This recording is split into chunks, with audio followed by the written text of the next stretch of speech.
Walk into a big box store and look at the fish finder wall. There is a small Garmin hanging on a peg for about $200. One website over there is a bigger Garmin for somewhere between $650 and $720, depending on which door you walk through. Same company, same year. And here is the part almost nobody says out loud. In the exact pair I am breaking down today, the transducer in the box is the same part number on both. So that difference is not buying you a better ear in the water, it is buying you something else. And one piece of what it buys is a door. A door to files your tax dollars already paid for, sitting on a state government server right now, with the coordinates of thousands of pieces of fish holding cover in them. The cheap unit cannot open that door. I want to be straight with you about that from the first minute, because most channels would hide it. It cannot. There is no card slot in it. But there is a way to get most of that value anyway, using nothing but your phone, a pen, and about 10 minutes at the kitchen table the night before. I will walk you through it, step by step. 3 ground rules. No sponsor on this video, and no affiliate arrangement with either unit. I am going to name exact models, because half the confusion in this category comes from people comparing two things that were never the same thing. And I am not going to tell you the expensive unit is a waste of money, because it is not. There are anglers who should absolutely buy it, and near the end I will tell you exactly who they are. Let us pin the pair down. On the cheap side, the Garmin Striker Vivid 4CV, right around $200 at Walmart. It ships with a GT20 transom mount transducer. 4.3-inch color screen in a vertical layout, button controls, built-in GPS so you can mark and return to a spot, chirp traditional sonar and clear view scanning sonar, and quickdraw contours, which lets the unit draw its own depth map of your lake while you drive across it. On the expensive side, the Garmin echomap UHD 273CV with the US Inland Map Package, $650 to $720 depending on the retailer. 7-inch screen. And here is the first thing that should stop you. It ships with the same GT20 transom mount transducer. Not a bigger puck. Not a different element. The same part hanging off the back of the boat. Second thing that should stop you. The 7-inch unit in this pair is also a button unit. A keyed display. Garmin's own manual for this family is literally titled the Keyed Owner's Manual. So that $450 gap is not buying a touchscreen either. I mention it because I have watched people talk themselves into the bigger box on exactly that assumption. Now, one place where the two are genuinely not equal, because this is where a lot of videos get sloppy. Garmin publishes the transmit power of the little Vivid 4CV at 300 watts root mean square. The GT20 transducer itself is rated at 500 watts. So the puck in the cheap box is rated to handle more than the cheap box sends it, and the 7-inch unit sits in the 500-watt class. That is a real difference, in deep and stained water especially, and I am not going to pretend it is not there just because it complicates the story. One small thing that will save you a return shipping label. Retail listings for these units are full of copy and paste errors. I have seen the 7-inch keyed model listed with a line about a touchscreen dropped into the middle of it, and the little Vivid listed as coming preloaded with detailed lake maps, which it absolutely does not. Before you spend money, pull up the manufacturer's own specification tab and read that instead. The store page is written by a store. So what does the cheap unit actually not do? It has no memory card slot at all, no preloaded lake charts, no wireless connection, which means no phone app, which means no access to the community map library where other anglers share the contours they have drawn, and it cannot import a file of waypoints from anywhere except another Garmin unit wired directly to it. Hold that last one in your head. We are coming back to it, and it is the whole reason this video exists. Now let us talk about the thing the tackle industry has no reason to ever mention to you. Across the United States, state fish and wildlife agencies build fish habitat and then sink it. Brush piles weighted with concrete block, recycled Christmas trees, stake beds, hinge cuts along the shoreline, stacks of wooden pallets wired together, structures made from PVC pipe, and then, in a lot of states, they publish exactly where they put it. For free, on a public website, with coordinates. In Arkansas, Sean Lusk, a fisheries staff biologist with the Arkansas Game and Fish Commission, has described crews and volunteers sinking attractors at more than 270 locations across 29 lakes in a single year, with the actual number of individual structures likely running into the thousands. Hear the qualification on that number, because I have watched it get repeated wrong. A location is not one brush pile. Lusk has described a single site as anything from a couple of Christmas trees to half a dozen artificial structures, to as many as 10 large cedars pulled off the shoreline, depending on what was available and what the lake owner allows. So the site count undercounts the actual cover, sometimes badly. That is good news. But it also means you cannot treat a dot on the map as one small target. Some of those dots are a small forest. Kentucky does something even more useful.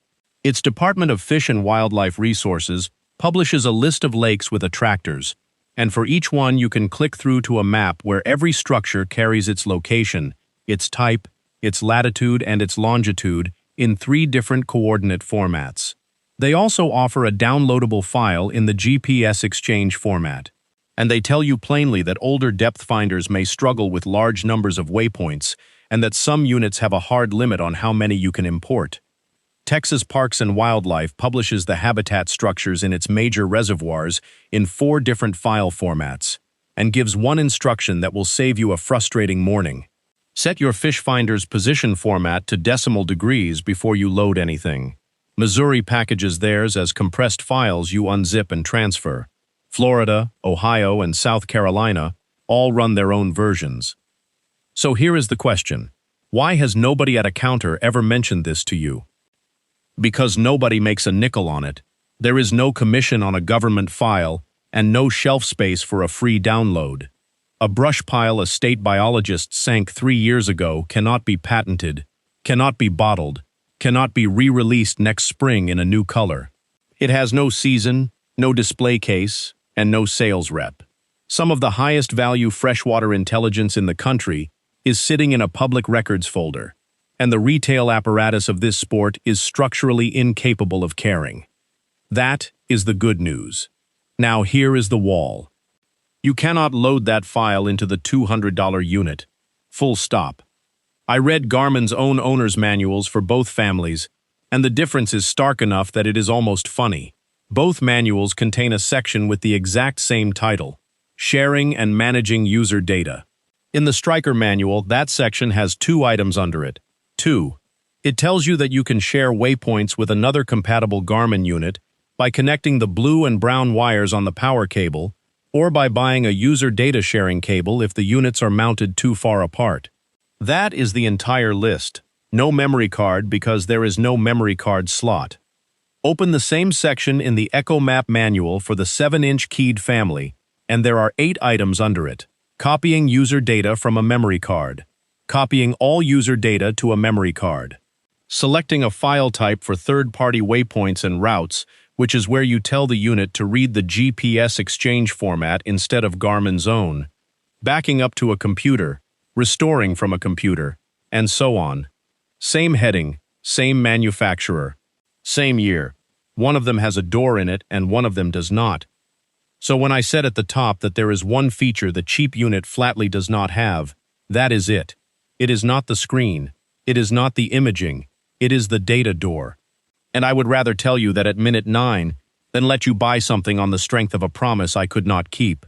Before the workaround, I want to hear from you on something, because I do not think there is a clean answer. Should a state agency be publishing the coordinates of brush piles at all?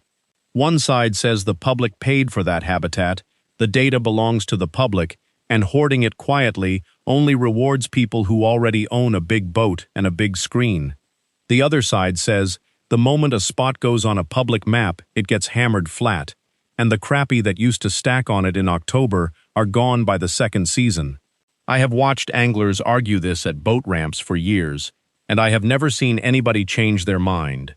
Tell me where you land, and tell me what water you are talking about, because the answer is probably different on a 400-acre state lake than on a 50,000-acre reservoir. Now, the workaround. 5 steps, and you can run the first 2 tonight. Step 1. Open the official file at home on your phone or a laptop. Go to your state's Fish and Wildlife Agency site and find the Fish Attractor or Fish Habitat page. If your unit cannot import, use the interactive map rather than the download. Note which coordinate format the state publishes in, because that matters in Step 3. Step 2. Cut it down to 5. This is the step almost everybody skips, and it decides whether the file is an advantage or just noise. 7,000 waypoints on a 4.3-inch screen is not an edge, it is a fog. And remember Kentucky's warning that older units have a ceiling on waypoint count anyway. 5 is a fishable number. 5 is a morning.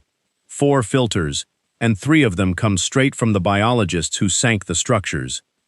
Material age. Lusk has recommended focusing on natural material less than 4 years old, noting that artificial structures outlast the people who place them and give more consistency, while natural material simply produces better in its first few years. Most state maps carry the placement year on each site. Sort by it. Depth.